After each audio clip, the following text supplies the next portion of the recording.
আসসালামু আলাইকুম। আশা করি সবাই ভালো আছেন। এশিয়া কাপকে নিয়ে আমার একটা সিরিজ চলছিল, ভিডিও সিরিজ, যেখানে আমি এর আগে 5 দলের ব্যাটিং লাইন আপ নিয়ে আলোচনা করেছি, তাদের শক্তি দুর্বলতা নিয়ে আলোচনা করেছি, যে এই 5টা দল এবারের এশিয়া কাপে ভালো করতে পারে সেই 5 দল নিয়ে আমাদের আলোচনাটা চলছে, এবং সেখানে স্পিন বোলারদের নিয়েও আলোচনা হয়েছে। তবে আজকের যে ভিডিওটা করছি সেখানে আলোচনা মূলত করব পেস বোলিং অলরাউন্ডার ক্যাটাগরির সেই জায়গাটায়। 5টা দলেই 5জন স্পেশাল খেলোয়াড় রয়েছেন, যারা এক্স ফ্যাক্টর হিসেবে বল হাতে ব্যাট হাতে যে কোনো সময় খেলার মোমেন্টাম ঘুরিয়ে দিতে পারেন। এবং পেস বোলিং অলরাউন্ডারদের একটা সুবিধার জায়গা সেটা হচ্ছে টিম ব্যালেন্সটাকে তারা খুব সুন্দরভাবে গুছিয়ে আনতে সাহায্য করতে পারেন। আপনি স্পেশালিস্টদের কথা চিন্তা করতে পারেন টি-20 ইন্টারন্যাশনালসে, যে ওপেনিং ব্যাটার হতে পারেন, একজন স্পেশালিস্ট মিডল অর্ডার ব্যাটার হতে পারেন, একজন স্পেশালিস্ট স্পিনার হতে পারেন, স্পেশালিস্ট পেস বোলার হতে পারেন। তবে যখন অলরাউন্ডার ক্যাটাগরির বেশ কিছু খেলোয়াড় আপনার দলের ভিতর থাকে, তখন কিন্তু দলটাকে ব্যালেন্স আউট করতে সুবিধা হয়। ব্যাটিংটাও সাহস নিয়ে করা যায়, বোলিং করার সময়ও বেশ কিছু অপশনস আপনার হাতে থাকে অ্যাজ এ ক্যাপ্টেন, যাদেরকে আপনি ব্যবহার করতে পারবেন। সুতরাং সেই জায়গাটা চিন্তা করলে প্রত্যেকটা দলই আসলে চায় দলে একাধিক অলরাউন্ডারের যেন অভাবটা পূরণ করা যেতে পারে, এবং সেই জায়গাটাতে ইন্ডিয়া, পাকিস্তান, আফগানিস্তান, শ্রীলঙ্কা, বাংলাদেশ সবাই চেষ্টা করছে তাদের দলের মধ্যে একাধিক অলরাউন্ডার রাখতে, এবং তারই ভেতরে পেস বোলিং অলরাউন্ডারটাকে অবশ্যই জায়গা করে দিতে। কারা হতে চলেছেন এই 5 পেস বোলিং অলরাউন্ডার, এবং তাদের ওভারঅল টি-20 ক্যারিয়ারটা কেমন, সো ফার তারা কি করেছেন, এবং সামনে যে এশিয়া কাপটা হবে সেখানে তাদের পারফরমেন্স কেমন হতে পারে, সেটা নিয়ে চলুন আলোচনা করা যাক। যে 5জনের কথা বলতে চাই, একেবারে শুরুতেই নামগুলো বলে দিতে পারি। ইন্ডিয়ার এন থেকে obviously there is the one and only Hardik Pandya. Shivam Dube যদিও আছেন যিনি পেস বোলিং করতে পারেন, সেই সাথে মিডল অর্ডারে ব্যাট করতে পারেন, তবে হার্দিক পান্ডিয়া অবভিয়াসলি ইন্ডিয়ার best choice as a pace bowling allrounder. পাকিস্তানের ক্ষেত্রে ফাহিম আশরাফ, তিনি রয়েছেন। বল হাতে ব্যাট হাতে মোটামুটি সমানভাবেই পারফর্ম করে যান। ফ্র্যাঞ্চাইজি লেভেল ক্রিকেটেও বেশ ভালো করেছেন। বাংলাদেশে বিপিএলে এই মৌসুমে তিনি খেলতে এসেছিলেন, বেশ ভালো পারফর্ম তিনি করেছেন। ওভারঅল পাকিস্তানের জন্য তার সার্ভিসটা খুব ইম্পর্টেন্ট, কারণ বিভিন্ন সময় তাকে বোলিংয়ে নিয়ে আসা যেতে পারে। নতুন বলে বল করতে পারেন, মিডল ওভার্সে বল করতে পারেন, ব্যাট হাতে নাম্বার 6, নাম্বার 7 এই পজিশনগুলোতে বেশ হ্যান্ডি একজন ব্যাটার। তো সবকিছু মিলিয়ে তারও কিন্তু একটা ক্রেডেনশিয়াল রয়েছে। শ্রীলঙ্কার ক্ষেত্রে বলতে হবে, খুব এক্সপিরিয়েন্স একজন ক্যাম্পেইনারকে তারা আবারও দলের অন্তর্ভুক্ত করেছে, এবং তিনি শ্রীলঙ্কার এই দলটায় অধিনায়কত্ব করেছেন একটা সময়। দাসুন সানাকা 100-র উপরে টি-20 ইন্টারন্যাশনাল ম্যাচ তার খেলার অভিজ্ঞতা হয়ে গেছে। বল হাতে ব্যাট হাতে দুদিকে তার কন্ট্রিবিউশন আছে।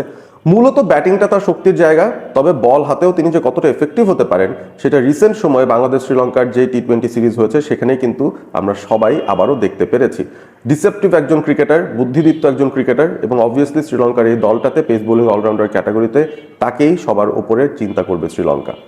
আফগানিস্তান একটা দুর্দান্ত প্লেয়ার পেয়েছে, আজমাতুল্লাহ ওমারজাই, এবং শুধুমাত্র আফগানিস্তানে নয়, পুরো বিশ্ব জুড়ে এই মুহূর্তে আজমাতুল্লাহ ওমারজাই তিনি কিন্তু নাম ডাক সুনাম সবকিছুই পেয়ে যাচ্ছেন, এবং ফ্র্যাঞ্চাইজি লিগগুলো তাকে টেনে টেনে নিয়ে যাচ্ছে। আইপিএলে তিনি খেলার সুযোগ পাচ্ছেন। এবং আজমাতুল্লাহ ওমারজাইয়ের উত্থানটা 2023-এ হয়েছিল মূলত, যেই ওডিআই ওয়ার্ল্ড কাপটাতে হঠাৎ করে ব্যাটিংয়ে প্রমোশন পেয়ে উপরে গিয়ে 4 বা 5-এ ব্যাট করতে নেমে কি দুর্দান্ত খেলেছেন তিনি। তার বোলিং নিয়ে সবাই জানতেন যে তিনি ভালো বোলার, তবে ব্যাট হাতেও যে এত ভালো পারফর্ম তিনি করতে পারবেন সেই জায়গাটাই কিন্তু অনেকেরই সন্দেহ ছিল। সে সন্দেহ তিনি উড়িয়ে দিয়েছেন গত 2 বছর ধরে। তার ব্যাটিংয়ের ইমপ্রুভমেন্টটা অসাধারণ, এবং আফগানিস্তান আমি বলবো খুবই দারুণভাবে তাকে ব্যবহার করছে। সেটাই হচ্ছে সবচেয়ে বড় কথা। খেলোয়াড় হিসেবে পোটেনশিয়াল থাকতে পারে, তবে তাকে ব্যবহার করতে পারার যে বিষয় সেটা আফগানিস্তান দারুণভাবে করে ফেলেছে ইতিমধ্যেই। এবং আজমাতুল্লাহ ওমারজাই আফগানিস্তানের হয়ে বোনাফাইড একজন মেম্বার হবেন, স্টার্টিং 11 মেম্বার, যিনি কিনা পেস বোলিংয়ের পাশাপাশি ব্যাটিংয়েও সাপোর্টটা দিতে পারবেন। এরপরে আসি বাংলাদেশে, যারা হন্যে হয়ে খুঁজতে থাকে একজন পেস বোলিং অলরাউন্ডার, ঠিক মতো কিন্তু তাদেরকে ইউটিলাইজ করার সুযোগটা বাংলাদেশ পায়নি। ঐতিহাসিকভাবে আমরা যদি তাকিয়ে দেখি, বাংলাদেশ সবসময় স্পিন বোলিং অলরাউন্ডারদের দিকেই বেশি ঝুঁকেছিল। সবচেয়ে বড় পথিকৃৎ যিনি ছিলেন তিনি হচ্ছেন সাকিব আল হাসান। অবভিয়াসলি ওয়ার্ল্ড ক্রিকেটেরই 1 নম্বর অলরাউন্ডার হিসেবে বহু বহু বছর তিনি বাংলাদেশকে সার্ভিস দিয়েছেন। এই মুহূর্তে তিনি দলের সঙ্গে নেই, তবে স্পিন বোলিং অলরাউন্ডারের জায়গা থেকে বেরিয়ে এসে পেস বোলিং অলরাউন্ডার বাংলাদেশ তৈরি করছে আস্তে আস্তে। সাইফুদ্দিন সেই ক্যাটাগরিতে পড়ে যান। বেশ আগেই তার অভিষেকটা হয়েছিল 2017-তে, তবে তারপর থেকে সাইফুদ্দিন খুব বেশি একটা ম্যাচ খেলার আসলে সুযোগ পাননি। এবং সব মিলিয়ে তার যে ওভারঅল টি-20 ইন্টারন্যাশনালসের পরিসংখ্যান সেটা দেখলে আমরা বুঝতে পারবো যে এত বছর ধরে খেলার পরও যথেষ্ট পরিমাণ ম্যাচ খেলার সুযোগ তিনি পাননি, যথেষ্ট পরিমাণ সুযোগ তিনি টি-20 দলটাতেই পাননি। হতে পারে তার ইনজুরির কারণে তিনি সেই সুযোগগুলো পাননি, কিংবা তার ফর্মহীনতার কারণে তিনি পাননি। তবে সাইফুদ্দিনকে নিয়ে সবচেয়ে বড় যে আক্ষেপ, সেটা অন্য একটা ভিডিওতে আমি আসলে বলেছিলাম, সেটা হচ্ছে তার ব্যাটিংয়ের যে পোটেনশিয়াল আছে সেটা কিন্তু ইন্টারন্যাশনাল ক্রিকেটে আমরা সেভাবে এক্সপ্লোর করতে পারিনি বা তাকে সেভাবে খাটাতে পারিনি। সেটাই আমাদের জন্য সবচেয়ে বড় দুর্ভাগ্যের ব্যাপার। তবে তিনি ফিরেছেন, তিনি স্কোয়াডে আছেন এবং আমার কাছে মনে হয় এবারে এশিয়া কাপে খুব ইম্পর্টেন্ট একটা রোল প্লে করতে পারেন সাইফুদ্দিন বোলিং অলরাউন্ডার হিসেবে। যে পরিসংখ্যানগুলো দেখলে আপনারা একটা ধারণা পেয়ে যাবেন এই 5 জন পেস বোলিং অলরাউন্ডার কে কোন জায়গায় রয়েছেন টি-20 ইন্টারন্যাশনালসে, সেদিকেই আমরা এই মুহূর্তে চলে যেতে পারি। প্রথমে হার্দিক পান্ডিয়া 114টা টি-20 ইন্টারন্যাশনাল ম্যাচ, 1812 রান করেছেন, স্ট্রাইক রেটটা 141.7, অর্থাৎ শুধু ব্যাটার হিসেবে তাকে খেলালেও কিন্তু খুব একটা ক্ষতি নেই, এতটাই দারুণ একজন ব্যাটার। মিডল অর্ডারে এসে তিনি যেভাবে আসলে ম্যাচের মোমেন্টাম ঘোরান, one of the most important players for India. এবং ভবিষ্যতে হয়তো তিনি ক্যাপ্টেন হলে ওই দলটার খুব একটা অবাক হব না, যদিও এই মুহূর্তে সূর্য কুমার যাদব টিমের ক্যাপ্টেন্সিটা করছেন।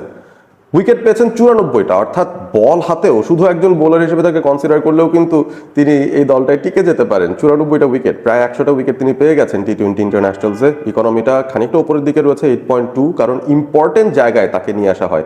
অনেক সময় ব্রেক থ্রু দরকার পড়লে তাকে নিয়ে আসা হয়, অনেক সময় ডেথ ওভার্সে যখন প্রয়োজন হয় তখন তাকে নিয়ে আসা হয়। আপনাদের নিশ্চয়ই মনে আছে 2016তে বাংলাদেশের সেই করুণ পরিণতি, শেষ ওভারে গিয়ে আমরা যে 1 রানে ম্যাচটা হেরে গিয়েছিলাম, সেই ম্যাচটাতেও কিন্তু শেষ ওভারটা হার্দিক পান্ডিয়াই করেছিলেন এবং দারুণভাবে বোলিং করেছিলেন তিনি সেই ম্যাচটায়। এবং হার্দিক পান্ডিয়া অবভিয়াসলি যে কোনো সময় তাকে ডাকবেন, স্ট্রং মেন্টালিটির একজন ক্রিকেটার। টি-20 ওয়ার্ল্ড কাপ যে ইন্ডিয়া জিতেছে সেখানেও তিনি সেরা পারফর্মারদের একজন ছিলেন। সুতরাং as a pace bowling allrounder তার পরিসংখ্যানই বলে দেয় তিনি একটা দলের জন্য কতটুকু গুরুত্বপূর্ণ হবেন। এবং এবারে এশিয়া কাপে তিনি যদি সবকটা ম্যাচ খেলার সুযোগ পান, আমার কাছে মনে হয় 2-1টা ম্যাচ উইনিং পারফরমেন্স তিনি এখান থেকেও বের করে নিয়ে আসতে পারবেন। দাসুন সানাকা ফ্রম শ্রীলঙ্কা, আরও একজন ক্রিকেটার যিনি 100টার উপর টি-20 ম্যাচ খেলেছেন, রান করেছেন 1511, যেটা বলছিলাম তিনি মূলত একজন ব্যাটিং অলরাউন্ডার। স্ট্রাইক রেটটা 122.8, একটুখানি নিচের দিকে। তবে অনেক সময় সানাকাকে এমন সময় নামতে হয়েছে ব্যাট হাতে যে সময়টা আসলে তাকে দলের হাল ধরতে হবে কিংবা বিপদের মুখে ঢাল হয়ে দাঁড়াতে হবে, সে কারণে হয়তো তার স্বাভাবিক যে এক্সপ্লোসিভ ব্যাটিং সেটা তিনি করতে পারেননি। তবে 122.8 মোটেও খারাপ নয় একজন পেস বোলিং অলরাউন্ডারের জন্য। উইকেট পেয়েছেন সব মিলে 34টা, বোলিং অপরচুনিটিস খুব একটা বেশি নিজেকেও নিজে দিতেন না এবং এখনও নিজে মাঝে মধ্যে বল করতে আসেন যখন উইকেটটা কন্ডিউসিভ হয় তার ধরনের বোলিংয়ের জন্য। Economy rate 8.2, similar to Hardik Pandya. Fahim Ashraf 57 match, 408 run, strike rate বেশ ভালো 133.3। ফাহিমের যে ভালো গুণটা সেটা হচ্ছে তিনি ডান হাতে পেস বোলিংটা করেন, বা হাতে ব্যাটিংটা করেন, অর্থাৎ অন্যরকম একটা সিচুয়েশন তিনি কিন্তু তৈরি করে দেন প্রতিপক্ষের জন্য। তো ফাহিম আশরাফ 42টা উইকেট পেয়েছেন বল হাতে, ইকোনমি রেটটাও বেশ ভালো 7.7। আপনারা যদি আমাকে জিজ্ঞাসা করেন তাকে আসলে আমি কি বলি, আসলে তিনি কি বোলিং অলরাউন্ডার না ব্যাটিং অলরাউন্ডার, আমার কাছে মনে হয় তিনি একজন বেটার বোলার। নতুন বলেও তিনি বল করতে পারেন, পুরনো বলেও বল করতে পারেন, তার বোলিং স্কিলটাই তার মূল শক্তি। সেই সাথে ব্যাটিংটাতেও যে পরিমাণ ইম্প্রুভমেন্ট তিনি করেছেন, পাকিস্তান দলটাকে 6 নাম্বার 7 নাম্বারে ব্যাটিং করতে নেমে যে ধরনের সার্ভিসটা দিচ্ছেন সেটাও কিন্তু খুব এফেক্টিভ হয়ে যায় দিন শেষে। একজন রিলায়েবল ক্রিকেটার তিনি পাকিস্তান দলটার জন্য। আজমাতুল্লাহ ওমারজাই, যেটা বলছিলাম, বল হাতে ঝলক দেখানোর পর ব্যাট হাতে বিগত 2 বছরে তিনি তাক লাগিয়ে দিয়েছেন।